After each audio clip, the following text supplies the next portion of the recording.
get started. Let's do it. Mr. Perry, how are you? I'm good. How are you, Mike? I'm at the Hall of Fame. I'm talking to you. Amen to that. Brother. Life is great. You're getting inducted into the Hall of Fame. I know. Crazy, right? First of all, it couldn't happen to a nicer person. Oh, thank you. I appreciate that. When they called you and they told you that you were getting inducted this year, what was your immediate reaction? I was just like, my jaw dropped. Because like as a wrestler, you have all these goals and things you want to accomplish, and obviously being inducted, it was a goal you thought was far off, but then you get injured and it's like that goal is out of the question now, because you think it's out of the question because your wrestling career is over. And just being committed back to the sport and, coaching and giving back to the sport and doing what I was able to do, and they recognized that and they decided to induct me. And I was just like so grateful, and the gratitude was just like spilling out of me. It was just we were so amazed, and we were just so thankful and grateful, my wife and I. Yeah, I was just gonna say, you said we. Yeah, my wife Gina. Yeah. It's been and again, this is from an outsider's perspective. It looks like it's been a team effort. Yes. You're getting inducted. Yes, we're getting inducted. It's not just me. It's my name, but it's more of a we than it is me. It's my wife and I, my kids, my family. I mean, Gina's like she helps me raise my level and like helps me be a better person, which is what you want in a wife spouse, like she makes me better every day in every way. So it's just like, I say we because it's both of us. It's not just me. It's me on the picture, my name, but it's we, for sure. Yeah, and she seemed to be again, I did some poking around. She seemed to be the catalyst in your recovery from the injury. Man, she was the MVP of my recovery, because we were in San Diego for that whole month. She was like going to war with the doctors. Like, listen, I understand you have your prognosis and your things you want to tell him or me, but there's no negative energy in this room. We don't want any of that. If you're going to tell me outside of the room. Which is like, for me, like, it's amazing because she's not the person to be that aggressive with people. She's usually like, okay, you can tell him, and then I'll retell him like, no, it's okay. But for her to like stop it in its tracks there to the doctors, not nurses, but doctors, is like, she went to war for me, which I'm just so proud of her for doing that. What was what changed because she went to war with those doctors? Well, I mean, they didn't want to give me brain surgery. They said there was something that they couldn't do because I forget what it was, but they just didn't want to give me the brain surgery. They want to kind of just leave me as I was, which was in the vegetative state in the hospital bed. And at that point, I had 3 kids, and my wife was like, "No, you're going to give him this brain surgery." And she like was calling around, and they ended up calling her back, and we're like, "Sorry, we overlooked something, so we will give him this surgery." And thankfully they gave me that surgery, because when they were in there, they found that my dura was broken, and they would have like flown me back to Philadelphia. I would have died en route. So like her like doing that saved my life, like giving me her like fighting for me literally saved my life on that day. Yeah. Unbelievable. Crazy. Unbelievable. What? Yes, your wife seems to be the MVP of your recovery, but there's something in you. There's something in you that fought more than most people would, I think. Where does that come from? It's been something I've done all my life. I get chills just saying this. So it's been something that I've had to fight all my life for a chance, to show the world that I belong, or that this is what I'm supposed to be doing. Like, I started wrestling as a junior in high school. People were like, no, there's no way he's going to be able to be good. And fighting through that, and like through all the adversity I had to overcome to, be where I'm at today, where I was at before the accident, was just like a testament of what you can do with whatever opportunity you have, and like just give full effort. every day, and you will make ground. You know, you will take ground on the guys ahead of you, but make ground on who you used to be, which is something I've always like. Where was I? Where am I at? I constantly look at where I was at, where I'm at, kind of like to really motivate me to continue to go forward. Well, that's not easy. No, it's not. That's not easy. It's a gritty situation. It's a gritty process. It's like falling, and getting back up every time, but also looking back like, oh, I fell all the way down that time, but now I'm falling on my hand, or I'm falling to a knee. I'm not falling the same way, but always like finding these little victories in this kind of like loss, this battle, which is kind of like the hard part, but it's like necessary. Well, that seems like a good thing to impart on other people. For sure it is. And I constantly made it like my duty to pour back into guys who I'm around, like, you know, this is what you need to do. This kind of like find something that's positive about the situation.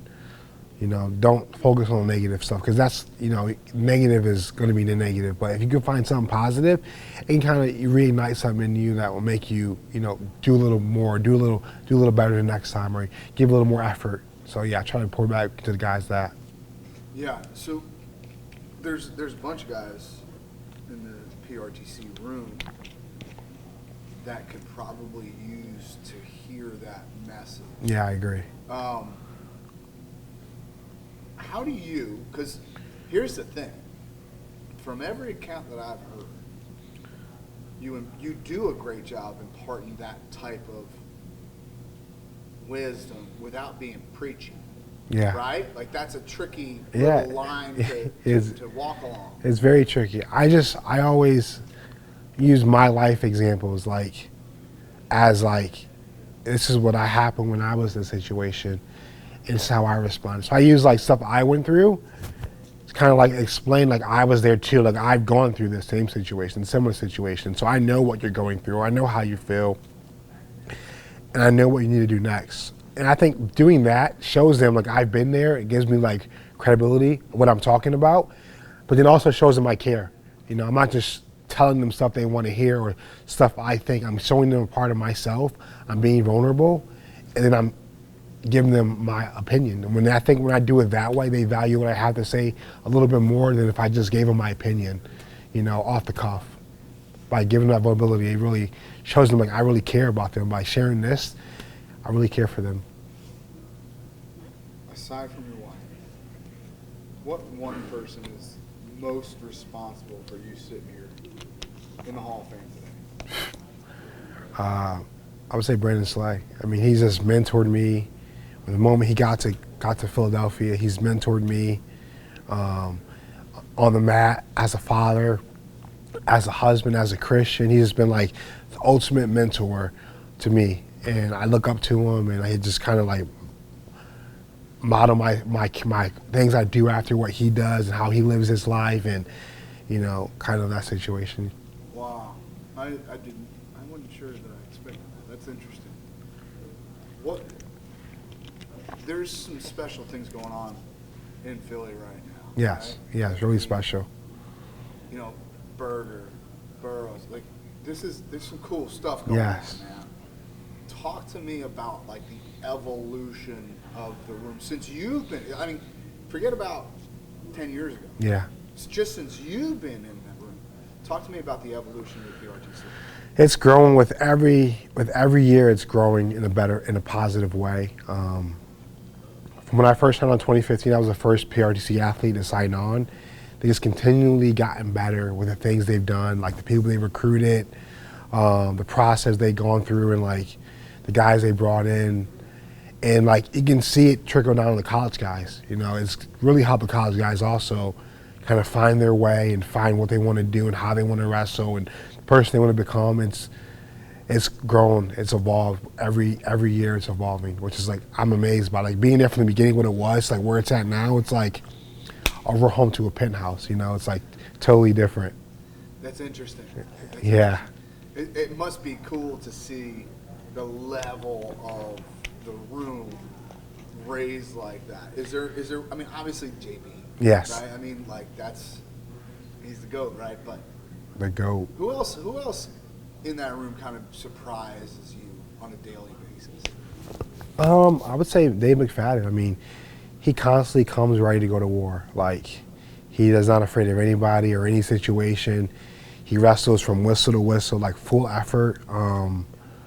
It's amazing to see his effort translate on the mat. Like, when he won his national title last year, he messaged me saying, "I heard your voice on the sideline over Coach Slays, over Coach Rogers. Like, I heard your voice." And again this year, we was wrestling and he had a crotch lift and he was potentially losing. I'm like, "Dave, send it. Like, you don't want to like hold this. You could be losing." He's just sent it, which was the reason why he won the match. And he was like, told me like, "I heard your voice again," and like was the reason why I went. And like hearing that is the reason why like, I get excited to do what I do, and just coach these guys and like be in their corner, inspire them to reach their full potential, even if it's not winning a national title, even if it's just winning, going for third. I'm just there to help the guys reach their full potential. It's exciting to do. Your life has taken some unexpected turns. If 20 years ago, I would have told you that you'd be sitting in the Hall of Fame getting inducted, I don't think you'd have been terribly surprised, but I do think would have been surprised at how. Yes, I was going to say, I don't think I'd have been surprised, but definitely been surprised about how. Because as every athlete, you believe in yourself, you believe in what you can do, and your goal is to be Olympic world champion. So like, you build everything around that dream. So, and I would have thought this was completely possible. I mean, not 20 years ago, because I wasn't in wrestling 20 years ago, maybe like 15 years ago, but like, but I would have just like, this kind of is a testament to what wrestling community, how important it is to be a part of the wrestling community. Not just what you can do, but what can you give back to the sport?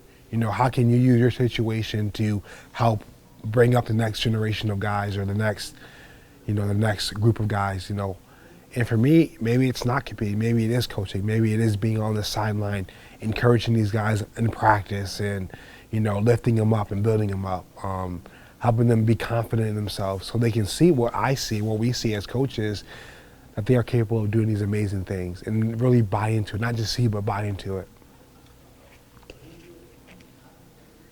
When you say bringing up the next generation of athletes, what are the things, what do you think you can impart on them specifically, right? Coach Slay, for instance, can say, "Well, here's how I want a gold medal. And here's how, here's how I whatever."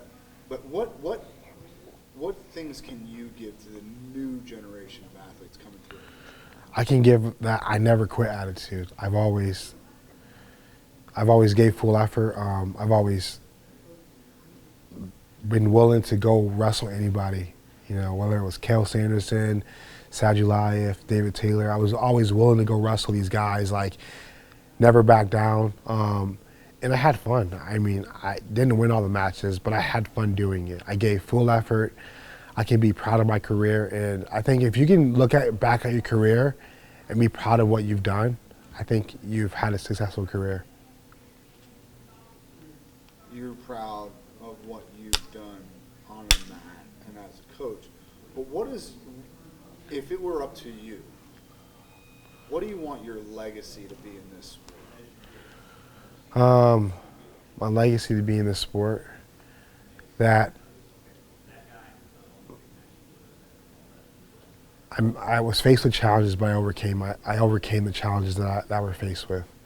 I got tagged Overcomer in 2018 after my accident, and I look back on my life, and I've been overcoming things my whole life. And I kind of like has been my like MO once I started wrestling. Is like I'm the overcomer, and that's been something that I've really like taken hold of, not even knowingly, but I kind of just like did it as like just natural reaction of like, they don't believe in me, I'm going to overcome their belief. I'm going to do it anyway. I'm going to be a person that gives full effort and who tries maybe I don't win. Maybe I don't have the success, but I'm not going to let that deter me. I'm always going to give full effort and try my hardest to overcome all these obstacles, because no matter what you do in life, you're going to be faced with obstacles, small or large. But if you're willing to overcome them and have the right perspective, it can be a learning opportunity to make you a better person. Yeah, here's the thing though. We both got kids. Yeah. Okay? You do. Here's the thing, and this is where I'm at as a dad, okay? I want my son, especially, to be like you, but I don't want him to have to go through the things that you had to go through. I don't. As a dad, I just don't. Yes, I agree. I'm the same way. It's like, So how do I impart what I've learned on my kids without having them go through what I had to go through? And I would say for me, it's just being vulnerable and living a life of excellence, and explain to them, like, as I go through things, like, this is what I've gone through, this is what I've experienced, and I don't want you to have to go through these things too. That's why I'm telling you these now. So kind of coach them up so they don't have to go through that, but they can also still get the lessons that I've learned if they're willing to listen, which is the hardest part because they're kids. So it goes in one ear, out the other. Maybe some sticks. Yeah, maybe some sticks, which is, if that's what we're going for, and we can only some sticks that I'm here for, but continue to pour into my kids and, like, explain to them, like, my life and how I've experienced things and, like, what I've gone through and how ultimately it may have sucked, but I'm here because of that, and I'm here to, like, show them they don't have to go through that.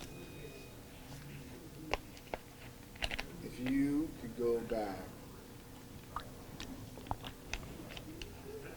and talk to yourself when you first started wrestling, what advice would you give yourself? I would just say, believe in yourself. Like, I know you kind of do, but just truly believe in yourself, because you're going to do amazing things on the mat and off the mat. You're going to meet an amazing woman. Like, you have an amazing family. Just continue to follow the course, but give full effort and take risks. On the mat, take risks on the mat. Like, don't be hesitant. Don't be afraid to try to score. Just leave it all out there, and it'll take care of itself. Yeah, that's great advice for any young athlete to take risks. Yeah. It's great advice, but Yeah. it's hard to do. Yes. So how do you get your athletes to take that type of risk? I would say, when they take a little risk in practice, praise it. Really praise the little risk they take in practice, so they can say, okay, and they can really see, like, I took a risk there, and, like, okay, and they can build on that. Now, a little risk is a medium risk, okay, and you praise that too.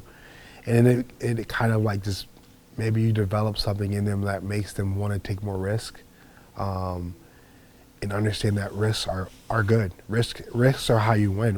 High risk, high reward. And wrestling is a high risk, high reward sport. Like, we do 30-second goals every day in practice, because when someone's winning or someone's losing in the last 30 seconds. So if you want to win, you're gonna go get the takedown. And if you want to win, you're gonna not let someone take you down. You're gonna re-attack, or you're gonna score off their shots. But high risk is high reward. You're sitting in the middle of the Hall of Fame. I know, it's amazing. It's so amazing. All right, one question for you, and you can sit here and dwell on it. Okay. You don't have to bark out the first that comes to your mind. But if there's one thing you would change about the sport of wrestling, if you had a magic wand and you could magically change something, what would it be? Oh, man. One thing would I change? That college wrestling would be freestyle. I'm a freestyle guy, because, like, as I started late in high school, it's like I was never really good on top. So I got to college. I would turn some guys, pin some guys, but once I get to that nationals, I'm like, I'm not riding anybody. So, like, having that 1 point, take a guy down, he gets out, it's 1 point, it's only 1 point earned. It's like, if I take a guy down in freestyle, we go back up 15 seconds later, he doesn't get a point for that. It's just still a 2 point spread. So it's like, I think it takes less of the top and bottom aspects out of wrestling, which I think can be more entertaining for the fans. Okay, here's the trick, right? You say that, you ain't the only one. Yeah. There's a lot of folks that say, yeah, we should just change over to freestyle. And I would say it would help us on the Olympic and the world level. Because like we do the style that no one else does for 7, 8, 10 years, and then you have to go learn this, or you're doing it also, but you have to go commit to this style that the whole world does their whole life, and it's like, now you're like 6 years behind them. Now we're like playing this catch-up game. You're like me playing catch-up in wrestling, starting late as a junior. It's like, good luck. Your feelings are not alone. So why don't we do it? We're just, I think folk style is just we're such ingrained in USA wrestling. It's gonna be hard. It's an uphill battle for them to try to change it. It's hard, to like kind of halt this machine they have spinning, which earns pretty good money, and it's gonna be hard to kind of switch over to this freestyle thing. And I think if we do it, it's gonna be hard it's hard because it's like it's just. Well, they're going towards it. Yeah, they are with the push outs and step out rule. It's just like they're inching towards it. They're doing what you're talking about. They're supposed to have a 3 point takedown. Yeah. And then so that means it's a 2 point spread. Yeah, for sure. It's like just rip the bandage. Just rip it off, and let it heal. All right,